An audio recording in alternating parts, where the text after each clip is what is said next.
The small suburban neighborhood of Glenridge Oaks wore tranquility, like a weathered, comfortable sweater.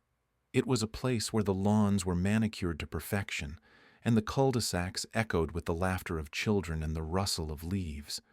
Yet beneath its seemingly idyllic surface, there simmered the quiet tension that came from overzealous rules and the watchful eyes of the homeowners association personified most fervently by Karen. Karen, a name whispered with a mixture of exasperation and resignation at every neighborhood gathering. She was the self-appointed guardian of community standards, a small woman with a towering presence. Her hair was always coiffed into a rigid helmet, her eyes sharp as pruning shears. Karen lived by the rulebook and wielded it like a gavel. When the email landed in my inbox unwelcome as a junk mail offer, it announced her latest decree dogs she insisted were to be banned from the neighborhood park.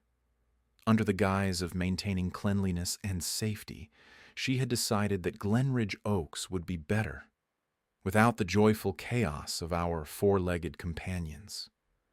There was no room in Karen's tidy vision for muddy paws or barks of glee.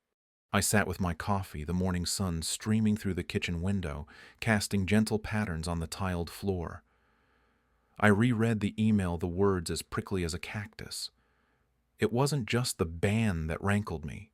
It was the audacity of the unilateral decision, the stripping away of simple joys under the guise of order. Karen's first actions had been subtle, almost innocuous. A warning here, a complaint there, a note slipped into the mailbox about a lawn edge, a fraction too high, a frown at the sound of a child's laughter spilling over the fence. But this was different. This was an assault on community spirit. I let out a slow breath. I had always believed in the power of quiet resistance, in the strength of actions over words.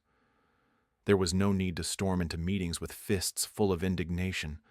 I would respond, but I would do so in my own way, one that embraced the very essence of what Karen sought to extinguish. So I adopted dogs, not one, but three. Three jubilant souls with wagging tails and eyes full of mischief. Each one was a testament to the vibrancy of life that Karen's new rule sought to stifle. The first, a golden retriever with a heart as big as his playful grin. The second, a dachshund with a nose for adventure and an endless curiosity. The third, a mutt with a patchwork coat and a spirit that could not be tamed. We became a fixture in the neighborhood, a parade of resistance on morning walks. The dogs frolicked with boundless energy, their joy infectious, their presence, a gentle act of defiance. Neighbors began to notice smiles replacing the initial cautious glances. There was a camaraderie that grew with each wag of a tail, a shared understanding that community was more than just rules and regulations. I felt a quiet power in our walks, an assurance that went beyond words. Karen's eyes followed us, sometimes disapproval etched into her frown, but even she could not ignore the growing chorus of support among the residents, the whispered murmurs of agreement, the subtle nods exchanged over white picket fences. We were a silent protest, a living testament to the joy that dogs brought to our lives, and the absurdity of trying to banish it. In that moment of rebellion, I found clarity. This wasn't just about dogs in a park. It was about standing up in our own quiet way against the encroaching shadows of control and conformity.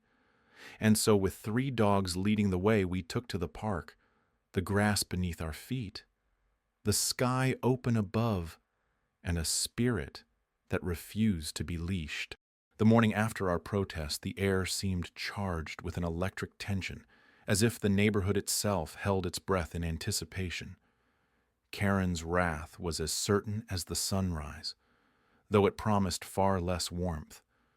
My three new companions' tails, wagging with innocent abandon, seemed blissfully unaware of the storm brewing beneath the painted, overcast sky.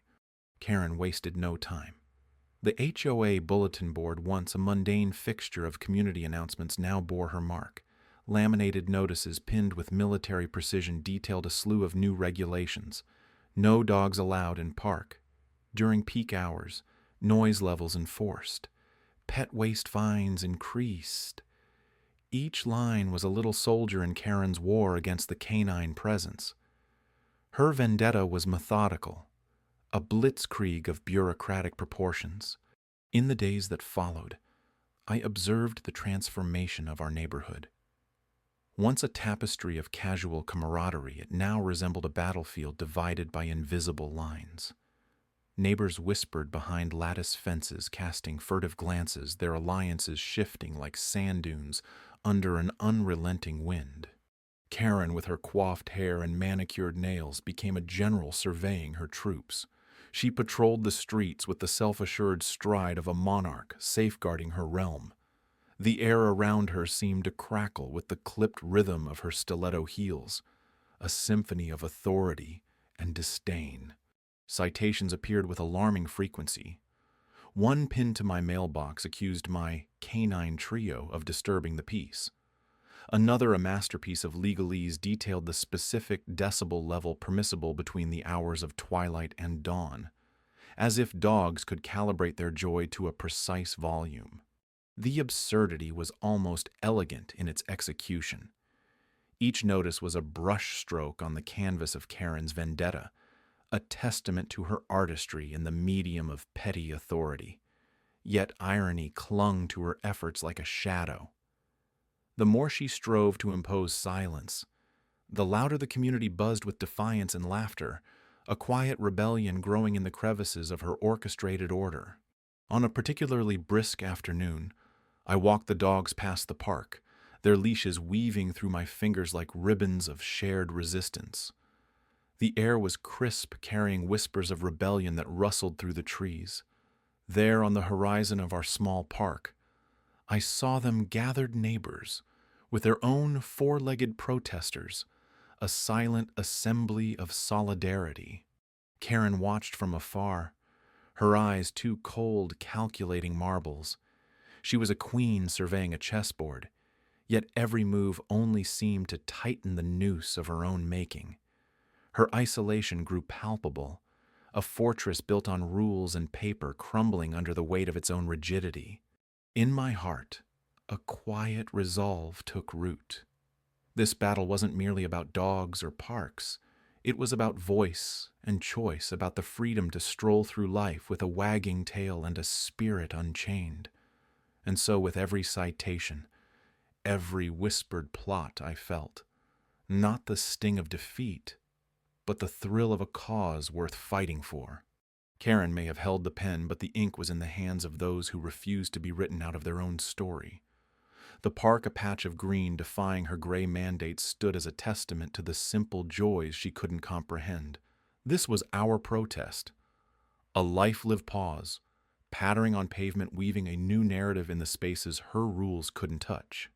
The morning sun stretched its golden fingers across the suburban landscape, casting long shadows over the manicured lawns and pristine sidewalks.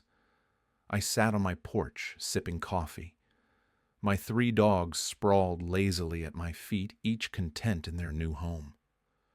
The neighborhood was quiet, but beneath the surface, tension simmered like a pot about to boil over. Karen and her iron fist had decreed that dogs were a nuisance, an affront to her ideal of suburban bliss. Her latest salvo was a proposal to ban them from the park, a place where life thrived and laughter echoed. It was a move too far. Her attempt to mold our neighborhood into her private fiefdom needed to be countered not by brute force, but with the precision of a chess master. I spent weeks documenting her reign of petty terror. Every snide remark, each pointed glare at the families whose dogs dared to frolic on communal grounds was quietly noted.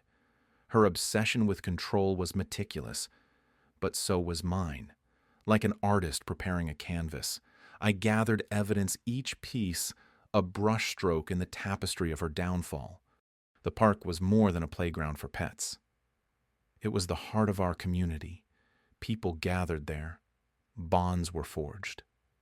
The thought of watching it reduced to her sterile vision was unthinkable, so I planned. I started with whispers, casual conversations around mailboxes and backyard fences. "Have you heard?"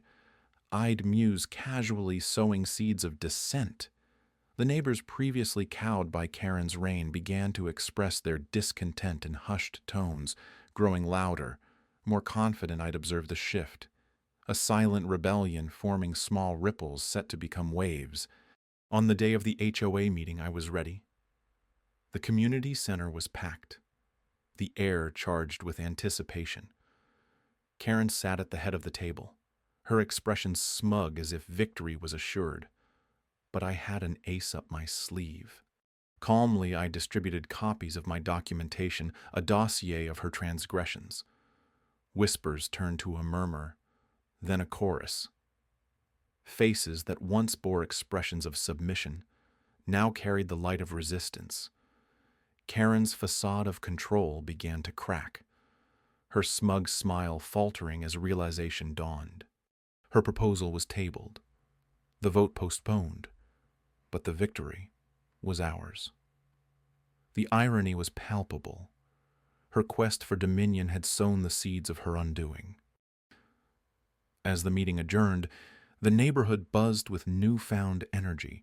Dogs would keep running tails, wagging, laughter echoing in Karen. She would have to learn that her vision was not ours to share. Leaving the room, I felt a rush of satisfaction. Not the loud, boisterous kind, but a quiet, steady triumph. A reminder that sometimes the most potent weapon is a simple truth, wielded with precision. My dogs trotted happily beside me as I walked home, their presence a testament to the community's silent, yet powerful defiance. Each step resonated with the promise of a neighborhood that, at least for now, remained free. The rumble of the protest began like distant thunder, a low murmur rippling through the neighborhood.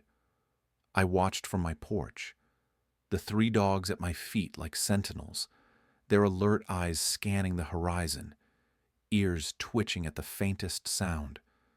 They were my silent comrades in this unfolding drama, a trio of tails wagging against tyranny. Karen's decree against dogs in the park had been the spark, and my response, the adoption of these 3 misfits, had been the flame. Now the fire was spreading. Neighbors were waking from their complacency, the veil of conformity lifting, replaced by a shared sense of injustice. It was as if Karen's actions had somehow made the invisible leash around our community visible, and people were finally starting to tug at it. In the days following my protest, the echoes of change became impossible to ignore. Neighbors who once crossed the street to avoid me now nodded in solidarity. Conversations once limited to weather and lawn care evolved into whispered consortia huddles, forming in driveways and on corners, an underground network of resistance emerging under the guise of casual chats. Tension was mounting palpable as the summer humidity that clung to the air. It hung between us, a taut string that could snap at the slightest provocation. I felt it in the way people glanced over their shoulders as they walked their dogs, their grips tightening on leashes, despite the open space around them. It was in the way children giggled at the absurdity of it all. Their laughter, a precious rebellious music. Yet, beneath the surface there was a quiet resolve. The park became a symbol, a battleground where freedom and control collided. The grass, once simply a patch of green, now bore the weight of our defiance. Every paw print left behind was a mark of protest. Each bark, an anthem of resistance. Karen herself became a specter. Her presence felt in every curt email, every posted notice demanding compliance.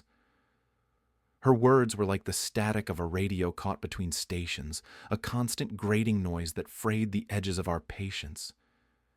I imagined her behind her curtains watching, waiting for the moment when her authority would be restored. The park once again an oasis of order and obedience. But there was a shift in the air, a quiet rebellion, as potent as any shouted slogan the neighbors were noticing. The cracks in Karen's facade were showing, and the more she tightened her grip, the more the community slipped through her fingers. Each day the park filled a little more a tapestry of leashes and laughter, a vivid illustration of the power in numbers. It was a peaceful kind of anarchy, an unorganized resistance led by wagging tails and the stubbornness of those who refused to be cowed. I stood at the edge of the park one evening, the setting sun painting the sky in hues of defiance and determination. The dogs at my side, I felt the swell of something larger than myself, the quiet power of a community coming together. Karen could write her rules, but she could not make us follow them, not when we had found something worth standing for. In the distance, a lone figure stood silhouetted against the dying light. Perhaps it was Karen, perhaps not. It didn't matter. What mattered was the choice we had made as a community to stand firm, to let our actions speak louder than any words. The park, once a place, was now a testament to what we valued, to who we were, and most importantly, to who we refused to become. The winds shifted that morning, carrying whispers of change through the neighborhood. I felt it in the crisp autumn air that swirled around the park, rustling the leaves in a slow waltz. Karen's ban attempt had been a wake-up call, an intrusion into our lives that demanded resolution. The park looked different now, with the shadow of her edict looming over it like a storm cloud threatening to blot out the sun. But there was something else in that shadow, a resilience, a silent promise of resistance. My 3 new companions, the dogs who had unwittingly joined this rebellion, sensed it too. They trotted by my side, tails held high, eyes bright with an unspoken understanding. They were more than pets now. They were symbols, rallying cries on 4 legs. Legal steps were my path forward. A quiet but potent strategy.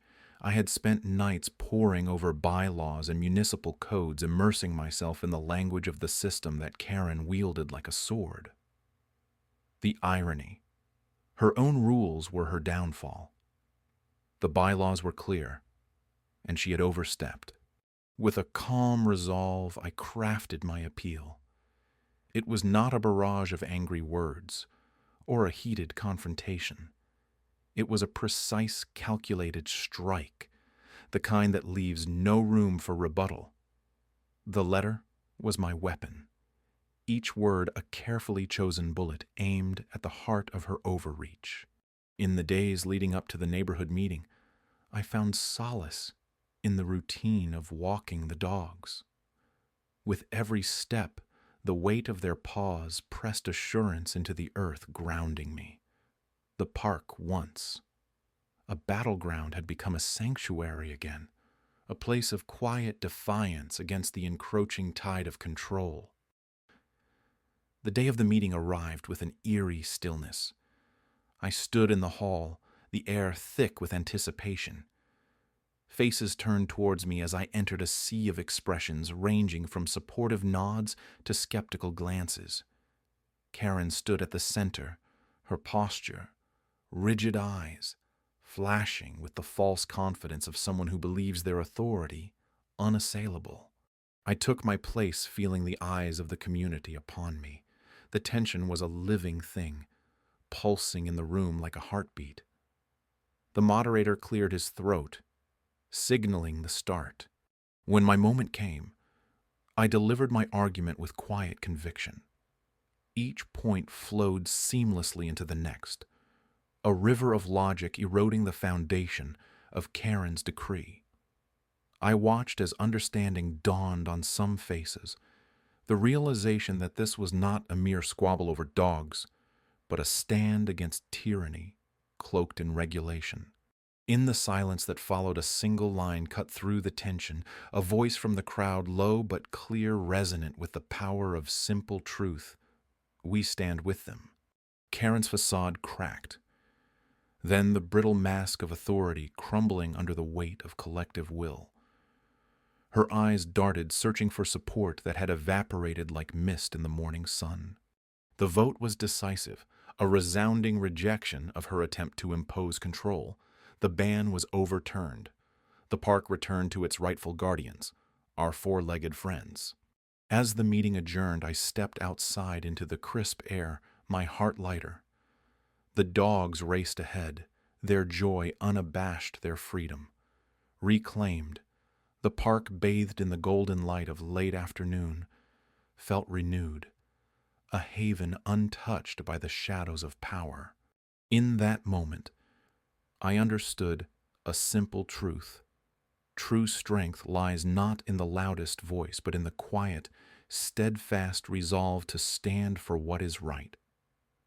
The dogs knew this instinctively, and as they bounded through the grass, I followed, feeling the winds of change at my back.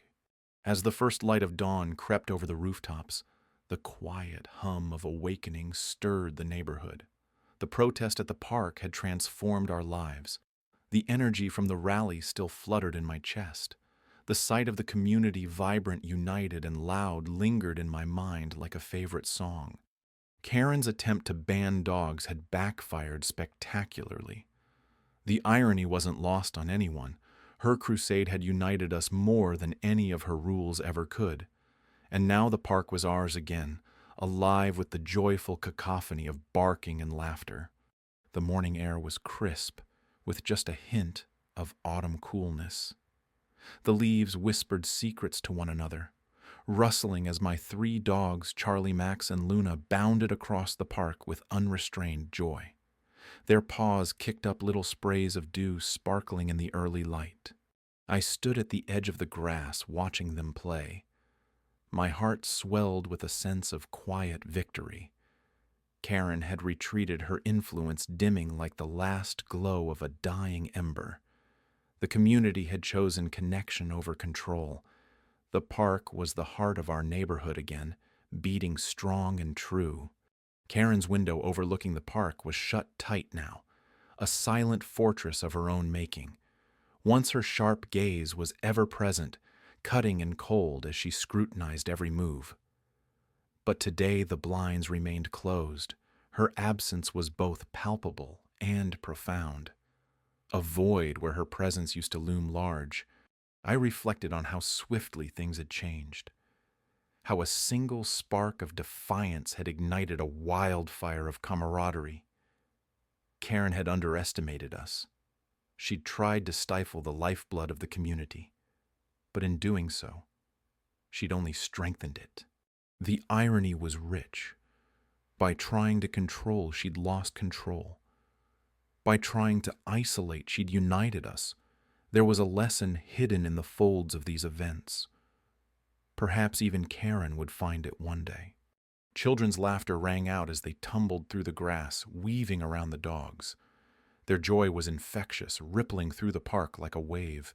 It was a symphony of life, vibrant and chaotic. In that moment, I knew the protest had been about more than just dogs. It was about reclaiming a space, a spirit, a right to live freely. Karen might still lurk in the background, a shadow of her former self. Her influence waned, but I couldn't ignore the potential for her return. Power once tasted is rarely relinquished willingly. I steeled myself for the possibility of future battles. But today, I would savor this victory.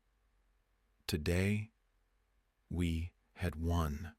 I saw familiar faces milling about neighbors who'd become allies, friends. Their smiles were brighter against the backdrop of the park. Their voices more relaxed. Each nod, each wave was a testament to the change we'd created together. Maybe Karen would find a new cause, a new rule to rally behind. Maybe she wouldn't. Either way, we were ready. The community was stronger, more resilient. We'd faced her storm and emerged unscathed. Our roots entwined deeper than before.